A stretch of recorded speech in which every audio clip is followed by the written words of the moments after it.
एक ऐसा बच्चा जो बिना दिमाग के ही पैदा हुआ था, लेकिन बाद में इस बच्चे के साथ जो हुआ वो हैरान कर देगा। और इस महिला ने सिर्फ 1 रुपए से कैसे बदल दी सैकड़ों बच्चों की जिंदगी। और एक ऐसा इंसान जिसे धूल धूप से नहीं बल्कि ग्रेविटी से एलर्जी है। और सेल्फी लेना तो आपको भी पसंद होगा, लेकिन क्या आप जानते हैं कि हमारे देश भारत की सबसे पहली सेल्फी किसने ली थी? और बांग्लादेश की ये खिलाड़ी कॉमनवेल्थ का अपना मैच छोड़कर अपने रिश्तेदार से मिलने उसके घर क्यों पहुंच गए? और चीन में सफेद फूल या घड़ी देना अशुभ क्यों माना जाता है? और झारखंड के मोहम्मद नौशाद ने भगवान श्री कृष्ण का भव्य मंदिर क्यों बनवा दिया? यदि आप इन फैक्ट्स के बारे में नहीं जानते तो बने रहिए रहस्य टॉक शो के इस नई वीडियो के आखिर तक। नंबर 18, ब्रेन के बिना किसी इंसान का सरवाइव करना ऑलमोस्ट इम्पॉसिबल है। लेकिन दोस्तों, दुनिया में एक बच्चा ऐसा भी है जो ब्रेन के बिना भी सरवाइव करने में कामयाब रहा है। इस बच्चे का नाम है नोहा। जन्म से पहले ही डॉक्टर ने बच्चे के माता पिता को बता दिया था कि इसके बचने की संभावना बिल्कुल नहीं है। जब नोहा का जन्म हुआ तो तब उसके ब्रेन वाली पूरी जगह पर पानी भरा हुआ था और इसके ब्रेन का सिर्फ 2% हिस्सा मौजूद था। जन्म के बाद से डॉक्टर उस वक्त का इंतजार कर रहे थे कि कब नोहा अपनी आखिरी सांसें लेगा। लेकिन आपको जानकर हैरानी होगी कि नोहा ने डॉक्टरों को गलत साबित कर दिया और ब्रेन के बिना ही वो सरवाइव करने में कामयाब रहा। मोस्ट शॉकिंगली, जन्म के बाद नोहा का ब्रेन विकसित होता गया और ये 2% से बढ़कर 80% हो गया। बिना ब्रेन के जन्म लेने वाला ये बच्चा आज भी जिंदा है और इसकी उम्र 10 साल हो चुकी है। नंबर 17,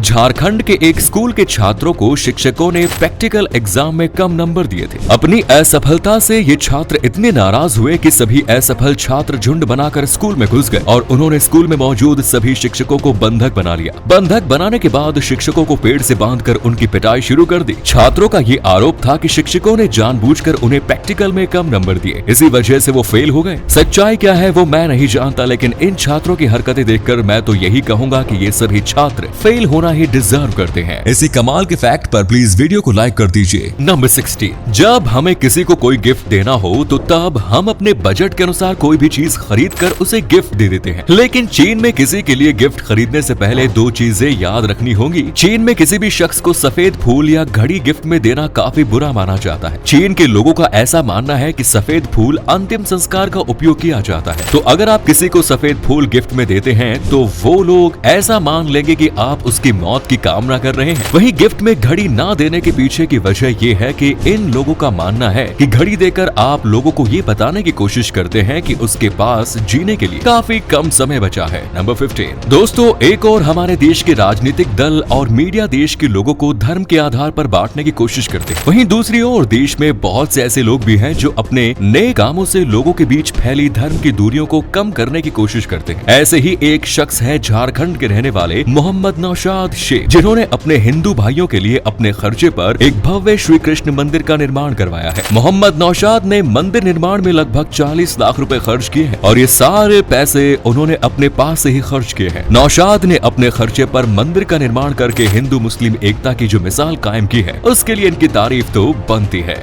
नंबर 14, 1 रुपए की क्या अहमियत है? अगर आपको ये समझना है तो आपको छत्तीसगढ़ की रहने वाली सीमा वर्मा की कहानी जाननी होगी। छत्तीसगढ़ के बिलासपुर की रहने वाली सीमा वर्मा पेशे से एक वकील है। वकालत करने के साथ ही उन्होंने वैसे बच्चों को पढ़ाने की जिम्मेदारी उठा रखी है जो पैसे की कमी के कारण अपनी पढ़ाई नहीं कर पाते। अपनी इस जिम्मेदारी को पूरा करने के लिए सीमा वर्मा ने 1 रुपए मुहिम की शुरुआत की, जिसके तहत सीमा हर इंसान से 1-1 रुपए लेती है और इन्हें 1 रुपए से सीमा के पास इतने पैसे जमा हो जाते हैं कि वो 12वीं तक के सैकड़ों बच्चों की स्टेशनरी की जरूरतें पूरी करती है। जो बच्चे अपने स्कूल की फीस नहीं दे पाते हैं, सीमा इन पैसों से बच्चों की स्कूल फीस भरती है। इस 1 रुपए मुहिम की वजह से सीमा अब तक सैकड़ों बच्चों की जिंदगी बदल चुकी है। नंबर 30, दोस्तों, आपने फिल्मों में तो ऐसा देखा होगा कि जुड़वा भाई एक दूसरे से दूर रहकर भी एक जैसा ही जीवन जीते हैं। आपको जानकर हैरानी होगी कि फिल्मों में आने वाली ये कहानी सच में भी हो चुकी है। साल 1940 में 2 जुड़वा भाई को जन्म के समय ही अलग अलग लोगों ने गोद ले लिया और दोनों भाई अलग अलग हो गए। एक दूसरे से अनजान रहने वाले ये दोनों भाई 40 साल बाद एक दूसरे से मिले और इन दोनों के बीच इतने सारे कोइंसिडेंस निकल कर आए कि पूरी दुनिया हैरान रह गई। इन दोनों ही भाइयों को उनके घर वालों ने जेम्स नाम दिया। बचपन में दोनों के पास एक कुत्ता था जिसका नाम टॉय था। दोनों ने 2 शादियां की थी। दोनों की पहली पत्नी का नाम लिंडा और दूसरी पत्नी का नाम बैटी था। दोनों ही भाई हैवी स्मोकर्स थे और दोनों के पास एक जैसी ही गाड़ी थी। इसी अमेजिंग फैक्ट पर प्लीज दोस्तों इसे चैनल को सब्सक्राइब करके इस घंटी को जरा दबा दीजिए। नंबर 12, स्विट्जरलैंड में डायरेक्ट डेमोक्रेसी नाम का एक सिस्टम है जिसकी मदद से देश की जनता जब चाहे तब गवर्नमेंट को सत्ता से हटा सकती है और जनता के पक्ष में कोई भी कानून बनवाने के लिए राष्ट्रीय स्तर पर वोटिंग भी करवा सकती है। और यदि सरकार कोई ऐसा कानून बना ले जो जनता के खिलाफ हो तो भी राष्ट्रीय स्तर पर वोटिंग कराकर उस कानून को भी रद्द कराया जा सकता है। नंबर 11, कुछ दिन पहले ही मलेशिया की एक प्रेग्नेंट महिला ने अपने पति को लैम्बोर्गिनी हुरिकेन ईवो गिफ्ट के तौर पर दी। इस कार की कीमत 3.63 करोड़ रुपए है। गिफ्ट करना तो आम बात है, लेकिन इस गिफ्ट के पीछे की जो वजह है वो खास है। दरअसल एनीज अयूनी ओस्मान प्रेग्नेंट है और वो बहुत जल्द बच्चे को जन्म देने वाली है और जाहिर सी बात है कि बच्चे के जन्म के बाद माता पिता की रातों की नींद डिस्टर्ब होती ही है। तो इस नए जन्म लेने वाले बच्चे की वजह से इसके पति वेल्डन जुल्कैफी की जो नींद खराब होगी, उसी नींद की हर जाने के तौर पर एनीज ने अपने पति वेल्दान को लैम्बोर्गिनी तोहफे में दी है।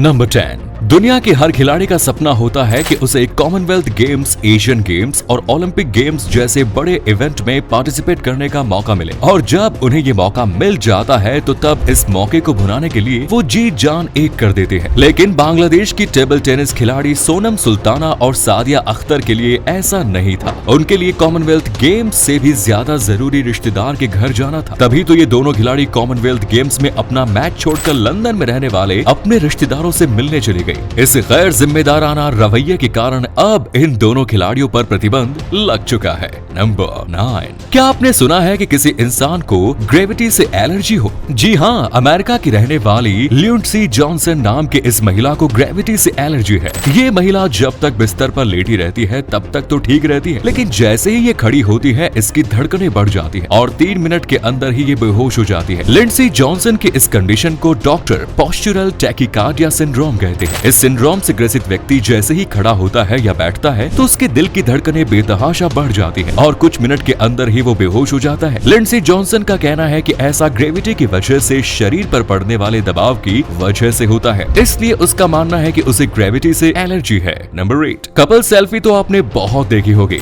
लेकिन क्या आपने इंडिया की सबसे पहली कपल सेल्फी देखी है? इंडिया की सबसे पहली कपल सेल्फी त्रिपुरा के महाराजा बीरचंद्र माणिक्य और उनकी पत्नी महारानी मनमोहिनी देवी ने ली थी। राजा बीरचंद्र और रानी मनमोहिनी दोनों को ही फोटोग्राफी का काफी शौक था। माना जाता है कि रानी मनमोहिनी फोटोग्राफी में मास्टरी हासिल करने वाली भारत की पहली महिला थी। वहीं राजा बीरचंद्र अपने महल में एनुअल फोटोग्राफी एग्जीबिशन का आयोजन करने वाले पहले भारतीय राजा थे। राजा और रानी ने इंडिया की ये पहली कपल सेल्फी वर्ष 1880 में ली। नंबर 7, मिलिए केरल की रहने वाली रहना शाहजहां से, जिन्होंने 24 घंटे में सबसे ज्यादा सर्टिफिकेट हासिल करके Guinness book of world records में अपना नाम दर्ज कराया है। 25 साल की रेहाना शाहजहां ने मात्र 24 घंटे में अलग अलग प्लेटफॉर्म से अलग अलग क्षेत्रों में 81 सर्टिफिकेट्स हासिल किए हैं, यानी उन्होंने हर घंटे 3 से ज्यादा सर्टिफिकेट अपने नाम किए हैं। इससे पहले 24 घंटे में सबसे ज्यादा सर्टिफिकेट हासिल करने का रिकॉर्ड 75 सर्टिफिकेट का था। नंबर 6, अमेरिकन पेंटर साराह गॉडब्रिज ने साल 1828 में यूएस सीनेटर को अपनी ब्रेस्ट की एक पेंटिंग बनाकर भेजी। लोगों का मानना था कि साराह उस सीनेटर से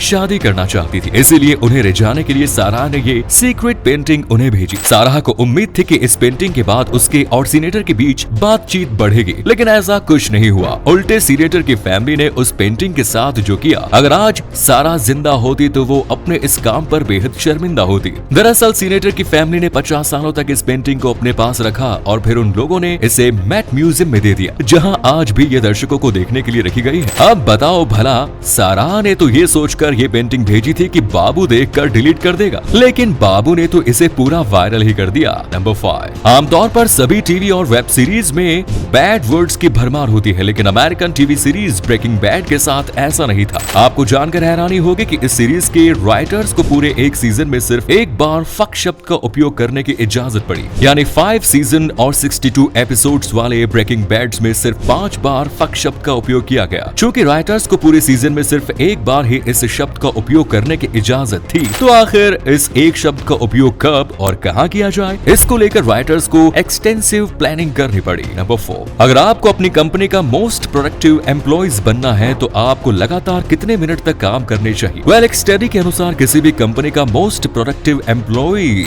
ऑन एवरेज लगातार 52 मिनट तक काम करता है और फिर 17 मिनट का ब्रेक लेता है। इस पैटर्न को फॉलो करते हुए ये लोग अपनी कंपनी के मोस्ट प्रोडक्टिव एम्प्लॉय बन जाते हैं। वैसे ये स्टडी अमेरिका में हुई थी एंड आई डोंट नो कि अपने देश में हर घंटे 17 मिनट का ब्रेक लेना पॉसिबल है भी या नहीं। नंबर 3, 1994 में रिलीज हुई Hollywood film interview with the vampire में इंटरव्यूअर के रोल के लिए एक्टर रिवर फोनिक्स को कास्ट किया गया, लेकिन फिल्म की शूटिंग शुरू होने से 1 महीने पहले ही उनकी मौत हो गई। रिवर फोनिक्स की मौत के बाद उनकी जगह पर क्रिश्चियन स्लेटर को कास्ट किया गया। इस फिल्म में काम करने के एवज में क्रिश्चियन स्लेटर को जितने भी पैसे मिले उन्होंने वो सारे पैसे रिवर फोनिक्स के बिहाफ पर उनके फेवरेट चैरिटेबल ऑर्गेनाइजेशन को डोनेट कर दिए। नंबर 2, उत्तर पूर्व राज्य नागालैंड में पहला रेलवे स्टेशन साल 1903 में बनाया गया था। इस राज्य के सबसे पहले रेलवे स्टेशन का नाम दीमापुर रेलवे स्टेशन है। पहला रेलवे स्टेशन तो साल 1903 में ही मिल गया था, लेकिन इस साल राज्य को दूसरा रेलवे स्टेशन मिलने में 119 साल लग गए और अब जाकर इस साल यानी कि 2022 में नागालैंड में दूसरा रेलवे स्टेशन चालू किया गया है। इस दूसरे रेलवे स्टेशन का नाम शोखोवी रेलवे स्टेशन रखा गया है।